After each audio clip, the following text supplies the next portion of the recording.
দেখো বন্ধুরা, আমি একটি ড্রিল মেশিন দিয়ে টায়ারগুলোকে ছিদ্র করে নিচ্ছি, কিন্তু শেষে যেটা তৈরি হবে সেটি দেখলে আপনারা সবাই অবাক হবেন। দেখো, আমি এখানে দুটো ছিদ্র করে নিয়েছি। এবার আমি এগুলোকে রং করে নেব। এগুলো রং করে একদিনের জন্য শুকিয়ে নিতে হবে, না হলে হাতে লেগে যেতে পারে। দ্বিতীয়টায় আমি একই ভাবে রং করে নেব। ততক্ষণে আপনি এই ভিডিওটি কোথা থেকে দেখছেন অবশ্যই কমেন্ট করে বলবেন। রং করা হয়ে গেছে। দেখো, আমি এখানে 8টি কাঠের চেরা নিয়েছি। এই চেরাগুলোকে এক একটি ছিদ্রের ভিতরে ভরে দিতে হবে।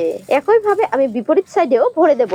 ভিডিওটি দেখে একটুকু ভালো লেগে থাকলে অবশ্যই একটি লাইক দিবেন। এবার এই চেরার সাথে ব্রেক মেরে দিতে হবে। বন্ধুরা, আমার আগের ভিডিওতে যারা লাইক, কমেন্ট এবং শেয়ার দিয়েছেন তাদেরকে অসংখ্য ধন্যবাদ। একই ভাবে আমি দুই সাইডেই ব্রেক মেরে নিয়েছি। এখন টায়ারের ভিতরে দুই সাইডে দুটি চেরা আটকে দেব, আর তার সাথে সাথে পিছনেও দুটি চেরা আটকাতে হবে। এই দেখুন বন্ধুরা, আমি টায়ারের সাথে একটি রশি বেঁধে দিচ্ছি। যারা আমার আগের ভিডিওতে লাইক, কমেন্ট, শেয়ার দিয়েছেন তাদেরকে অসংখ্য ধন্যবাদ। এবার এই চেরাগুলোর উপরে আমি রং করে দেব। রংটা দেওয়া হয়ে গেলে আপনি একদিনের জন্য শুকিয়ে নিন। বন্ধুরা, তৈরি হয়ে গেল টায়ার দিয়ে কত সুন্দর একটি দোলনা। আপনি চাইলে এর উপর বসে ল্যাপটপ চাপতে পারেন, বাবুকে খাওয়াতে এবং ঘুম পড়াতে পারেন।